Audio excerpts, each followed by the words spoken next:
2022, August, 2 years from now, and let's assume, God forbid, that we've acquiesced every single step of the way. What does this world look like? If you take China today and multiply it 2 or 3 times, that's where we'll be. The brain processes information electrically and electromagnetically. It communicates with the rest of the body electrically and electromagnetically. By 2022, impact on the human environment will be vastly more than it is now. The body is an antenna. It's, I mean, the whole foundation of the body is a waveform information field from which the body we see is a projection. So any electromagnetic frequencies that adversely impact on the wave electromagnetic frequency balance of the body field is going to have psychological and what we call physical effects. Got to. The brain processes information not only electromagnetically, but within a certain frequency band. And if you can access that frequency band with externally generated frequencies, it's been well known. It's been done by governments like the Russian government, etc. Way back in the 50s, it was going on. If you can get your frequency right, you can plant thoughts and perceptions in the minds of people, which they will then experience as their own thoughts and their own decisions, but actually externally being put in. So the more you build this this grid of frequency, this sub-reality, and by 2022 it will be some way advanced from what it is now, your potential to control the human mind will be greatly advanced even from what it is now, where you have so much control that there won't even be any resistance, because you won't even manifest the thought to resist or the thought to say no, because you're not in control of your mind anymore. This is the progression towards complete AI control of the human mind.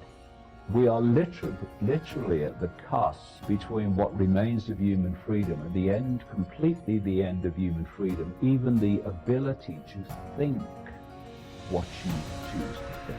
So we're in a period now up to 2030, and I'm being very optimistic for 2030, where we are going to decide the future of the human race, even the existence of the human race as we've known it. That's where we are. Why do they target the young? And now why are they targeting the very young? Because they have a time scale. They have a script. They have a sequence of events. And when they want to complete this transformation in the way I've described to this completely unrecognizable sci-fi world, the young today will be in adulthood or entering adulthood. And so they need those kids today so perceptually programmed that they will submit to anything when the time comes to complete the end game. In all of your 30 years studying this, did you ever expect such an accelerated period like we've seen in 2020? It has happened very, very quickly in 2020, but what's the outcome of it? The outcome of it is no surprise to me at all. I was writing about the basic themes of this in the mid-1990s, so it's no surprise what's happening to me at all. A bit surprised in the speed of it, and the speed of it has come from the speed of acquiescence. I'm sure even the cult have been surprised at the speed of acquiescence. Where they want to go, I've known about that for a very, very long time.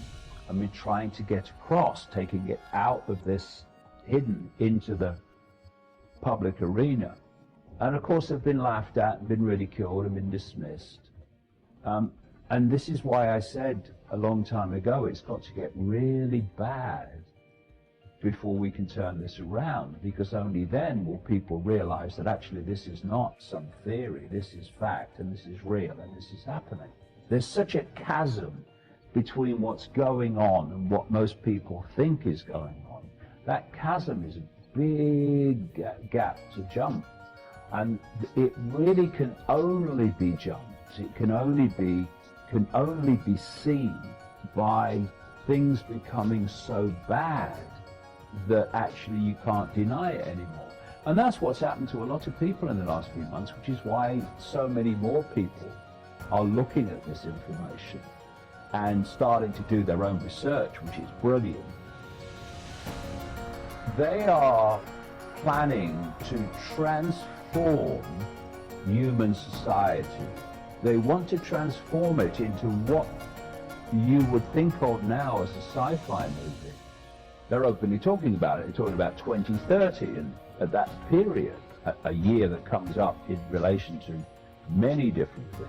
And the idea is to connect the human brain to AI so that, and I'm summarizing here what they're openly saying, and they're openly saying it because they can't hide it anymore. You know, there comes a point where you are under the radar, but when you actually want to introduce it, you can't hide it anymore, so you have to sales pitch it.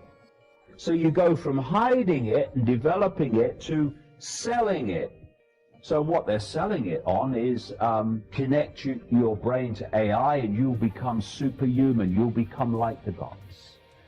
No, you'll become subhuman, not superhuman. You'll become post-human. That's the idea. And people like Ray Kurzweil at Google openly saying that once the AI is connected to your brain, AI will do more and more of human thinking until human thinking as we know it now is negligible and basically disappears.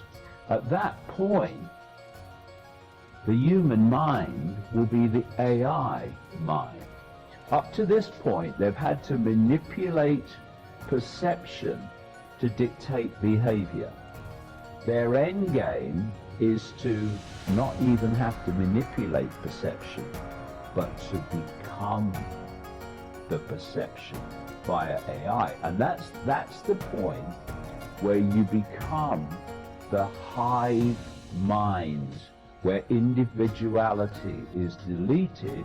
And that's where this is going, with the mask taking away individuality on the, what I call the totalitarian tiptoe to that end.